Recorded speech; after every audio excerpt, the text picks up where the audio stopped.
छत्तीसगढ़ के सभी स्टूडेंट को मैं बताना चाहता हूँ इस वक्त की बहुत ही महत्वपूर्ण जो है अपडेट जानकारी के बारे में आप सभी को बताना चाहता हूँ। इस समय जो है छत्तीसगढ़ में सीजी व्यापम में काफ़ी महत्वपूर्ण जो है अपडेट जानकारी निकल कर आ चुका है। छत्तीसगढ़ में जो है छात्रावास अधीक्षक भर्ती परीक्षा के बारे में छत्तीसगढ़ में जो है कुल टोटल 400 पदों पर आप लोगों के लिए बहुत ही महत्वपूर्ण जो है इंपॉर्टेंट अपडेट से जानकारी निकल कर आया है।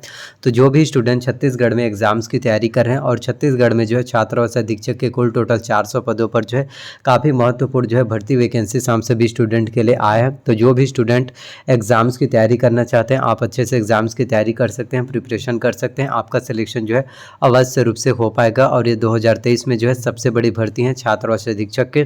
तो सबसे पहले एक एक करके मैं आपको हर एक जानकारी मैं बताऊंगा। वीडियो को बस लास्ट तक देखना है। छात्रावास अधीक्षक के 400 पदों पर आप लोगों के लिए महत्वपूर्ण वैकेंसीज निकल कर आ चुका है।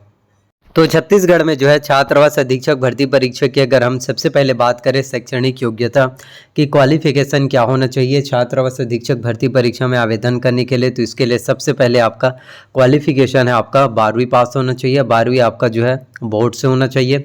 इसके साथ आपका जो है 1 वर्ष का कंप्यूटर्स का डिप्लोमा कोर्स होना चाहिए। यदि आपने 1 वर्ष का ITI कोपा किया है, DCA किया है, PGDCA किया है, BCA किया है या फिर आपने कंप्यूटर साइंस किया है तो आप इसके लिए एलिजिबल हैं। आप जो है छत्तीसगढ़ में छात्रावास अधीक्षक भर्ती परीक्षा में आवेदन करने के लिए बिल्कुल एलिजिबल हैं। आप आराम से जो है इसके लिए आवेदन कर सकते हैं, फॉर्म फिलअप कर पाएंगे। आपको कोई भी परेशानी जो है इसमें देखने को नहीं मिलेगा। और छत्तीसगढ़ में जो है 1 वर्ष के आप लोगों के पास जो है कंप्यूटर्स के डिप्लोमा कोर्स होना चाहिए। 1 वर्ष के कंप्यूटर्स का डिप्लोमा कोर्स जो है काफ़ी ज़्यादा इम्पॉर्टेंट होता है। यदि आप कंप्यूटर्स का कोर्स नहीं करेंगे तो आप इसमें आवेदन ही नहीं कर पाएंगे। अब मैं आपको बताना चाहता हूँ सिलेबस और एग्ज़ाम पैटर्निंग के बारे में, क्योंकि सिलेबस और एग्ज़ाम पैटर्निंग के बारे में अगर आपको पता नहीं होगा तब तक आप कहाँ से एग्ज़ाम्स को क्वालिफाई कर पाएंगे। एग्ज़ाम्स में आपका मार्क्स जो है कहाँ से अच्छे से आ पाएगा। तो आपको सिलेबस और एग्ज़ाम पैटर्निंग के बारे में नॉलेज होना काफ़ी ज़्यादा इंपॉर्टेंट है, तभी आप एग्ज़ाम में जो है अच्छे से नंबर ला सकते हैं, आपका सिलेक्शन भी हो पाएगा। तो आपके एग्ज़ाम में कुल टोटल 150 प्रश्न पूछे जाते हैं। प्रत्येक प्रश्न आपके 1 अंक के होंगे जो कुल 150 अंकों के होंगे, यानी प्रत्येक प्रश्न के लिए 1 अंक, 150 अंकों के लिए 150 प्रश्न जो एग्जाम्स में आएंगे। इसके साथ ही आपके एग्जाम्स में जो है 1/4 आपके एग्जाम्स में जो है माइनस मार्किंग, निगेटिव मार्किंग देखने को मिलता है। तो यदि अगर आपने 4 प्रश्न गलत किया तो इसी के साथ आपका 5 नंबर जो है कट जाएगा। तो 4 क्वेश्चन गलत करने पर आपका 5 नंबर कट जाएगा। तो जितना ज़्यादा हो सके आपको माइनस मार्किंग, निगेटिव मार्किंग से बच के रहना।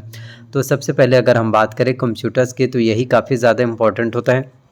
कंप्यूटर से आपके एग्ज़ाम्स में जो है 50 अंकों के 50 प्रश्न जो है एग्ज़ाम्स में पूछे जाते हैं, जो कि काफ़ी ज़्यादा इंपॉर्टेंट है। तो कंप्यूटर्स के 50 में से कम आपको जो है 25 नंबर लाना अनिवार्य है। यदि आपका कंप्यूटर्स में 50 में से 25 नंबर अगर नहीं आता तो आपका सिलेक्शन बिल्कुल भी नहीं हो पाएगा। तो आपको कैसे भी करके कंप्यूटर्स में 50 में से 25 नंबर आपको लाना है ताकि आप एग्ज़ाम्स में अच्छे से नंबर ला सकें। देखिए, चाहे आप हिंदी में हो, अंग्रेजी में हो, सामान्य ज्ञान, करंट अफेयर्स में, छत्तीसगढ़ की सामान्य जानकारी हो, मैथ से हो, रीजनिंग हो, सभी सब्जेक्ट में आपका अच्छा अंक आ जाएगा, पूरे में पूरे नंबर आ जाएगा। लेकिन अगर कहीं आपका कंप्यूटर्स में ही अगर 50 में से अगर 25 नंबर नहीं आएगा तो आपका किसी भी प्रकार से सिलेक्शन नहीं हो पाएगा, क्योंकि आपको कंप्यूटर्स में 50 में से 25 नंबर लाना अनिवार्य है, ये आपका कंपलसरी है।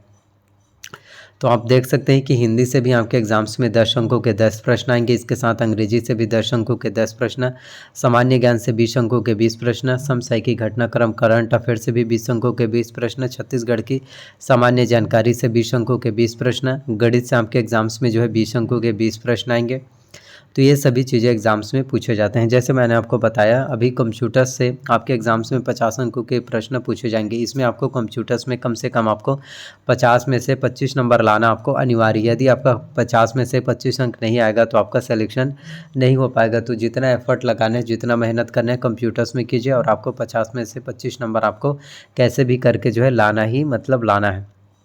कंप्यूटर के सिलेबस की बात करें तो इसमें आपके एग्जाम्स में कंप्यूटर का परिचय, कंप्यूटर के उपयोग, कंप्यूटर की सामान्य जानकारी, कंप्यूटर के प्रमुख भाग जिसमें आपका CPU, input device, output device के बारे में जानकारी, प्रिंटर के प्रकार जिसमें आपका inkjet, laser jet, dot matrix printer, डिजिबल प्रिंटर, सभी प्रकार के प्रिंटर्स के बारे में जानकारी पूछे जाते हैं। साथ ही आपके एग्जाम्स में जो है ऑपरेटिंग सिस्टम की जानकारी जिसमें आपके MS DOS हो गया, और M S Windows operating system हो गया। एम एस ऑफिस भी काफ़ी ज़्यादा महत्वपूर्ण होता है। इसमें आपका M S Word, M S Excel, M S PowerPoint, M S Access, इन सभी चीज़ों के बारे में जो है कंप्लीट कंप्यूटर से आपके एग्ज़ाम्स में नॉलेज पूछे जाएंगे। साथ ही इंटरनेट के बारे में भी आपको बेसिक नॉलेज होनी चाहिए, शायद साथ ही ईमेल के बारे में। तो ईमेल का आविष्कार जो है, ईमेल की शुरुआत कब से हुआ? 1971 में।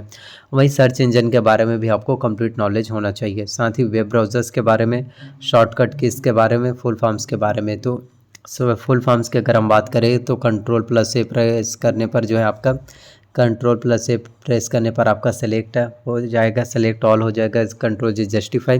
तो फुल फॉर्म्स के बारे में भी आपको कंप्लीट नॉलेज होना चाहिए। तो कंप्यूटर्स की तैयारी यदि आप करना चाहते हैं तो कंप्यूटर्स की तैयारी करने के लिए आप जो है परीक्षा मंथन कंप्यूटर एक परिचय ले सकते हैं। तो यदि आप परीक्षा मंथन कंप्यूटर एक परिचय, इससे यदि आप एग्ज़ाम्स की तैयारी करेंगे, एग्ज़ाम्स में मेहनत करेंगे, तो आपका एग्ज़ाम जो है अच्छे से क्वालिफाई हो पाएगा और आप जो है कंप्यूटर्स में भी बहुत अच्छे से नंबर ला सकते हैं। तो एक के बाद एक भर्तियाँ, एक के बाद एक आप लोगों के लिए नई नई गवर्नमेंट जॉब वैकेंसीज आप सभी स्टूडेंट के लिए निकल कर आए हैं। तो जो भी स्टूडेंट कंसिस्टेंसी मेंटेन करते हैं, अगर आप अच्छे से तैयारी करेंगे, अच्छे से पढ़ाई करेंगे, आपका सिलेक्शन भी अवश्य रूप से हो पाएगा। साथ ही अगर हम बात करें हिंदी के, तो हिंदी से आपके एग्ज़ाम्स में 10 अंकों के 10 प्रश्न पूछे जाते हैं। 10 में से 10 क्वेश्चन पूछे जाते हैं, जिसमें से आपको मैं बताऊंगा कि आपका किस तरीके से 7 से 8 नंबर आपका 10 में से हिंदी में आ जाएगा। तो हिंदी में आपके एग्ज़ाम्स में स्वर, व्यंजन, वर्तनी, वचन, काल, संज्ञा, सर्वनाम, विशेषण, क्रिया, प्रयोग, समास, रचना एवं प्रकार, संधि की जानकारी, उपसर्ग एवं प्रत्यय, तत्सम, तद्भव, देशज, पर्यायवाची, विलोमार्थी, अनेकार्थी शब्द, मुहावरे व लोकोक्तियाँ, ये सभी आपके एग्ज़ाम्स में पूछे जाते हैं, जो कि काफ़ी ज़्यादा इम्पोर्टेंट है। तो अगर हम हिंदी की बात करें तो हिंदी की तैयारी करने के लिए हम जो है दिल्ली IAS एकेडमी का बुक ले सकते हैं। तो यदि आप दिल्ली IAS एकेडमी के बुक से हिंदी की तैयारी करेंगे, हिंदी की प्रिपरेशन करेंगे, आपको हिंदी के बारे में जो है complete A to Z knowledge मिल जाएगा और आप एग्ज़ाम्स में बहुत अच्छे से नंबर ला सकते हैं। तो एक के बाद एक भर्तियाँ, एक के बाद एक आप लोगों के लिए नए नए गवर्नमेंट जॉब वैकेंसीज, एक के बाद एक जो है नई नई पॉसिबिलिटीज़ आप सभी स्टूडेंट के लिए आ रहे हैं। तो बस आपके ऊपर है कि आप जो है किस तरीके से मेहनत करेंगे। साथ ही इंग्लिश के बारे में बता दूं, 10 अंकों के 10 प्रश्न जो है इंग्लिश से भी पूछे जाते हैं। इंग्लिश में आपके एग्जाम्स में ग्रामर आएंगे, ग्रामर्स में आपके एग्जाम्स में noun, pronoun, tense, voice, conjunctions, modals, degree, question tag, article, preposition, narration, one word substitution, synonyms, ये सभी आपके एग्जाम्स में पूछे जाते हैं। तो इंग्लिश की तैयारी करने के लिए आप जो है इसेंशियल इंग्लिश अस्मिता दिशा पब्लिकेशन की बुक से इंग्लिश की तैयारी कर सकते हैं और आपको इंग्लिश के बारे में जो है कंप्लीट नॉलेज मिल जाएगा। तो एक के बाद एक भर्तियाँ, एक के बाद एक आप लोगों के लिए नई नई गवर्नमेंट जॉब वैकेंसीज, एक के बाद एक आप लोगों के लिए नई नई वैकेंसीज, नए नए अपॉर्चुनिटीज़, नए नए सौगात निकल कर आ रहे हैं। बस अगर आपको अच्छे से तैयारी करना है, अच्छे से मेहनत करना है, तभी आपका सिलेक्शन हो पाएगा, अन्यथा आपका सिलेक्शन बिल्कुल भी देखने को नहीं मिल पाएगा। सो थैंक यू, मेहनत कीजिए, तैयारी कीजिए, मिलते हैं नेक्स्ट वीडियो में।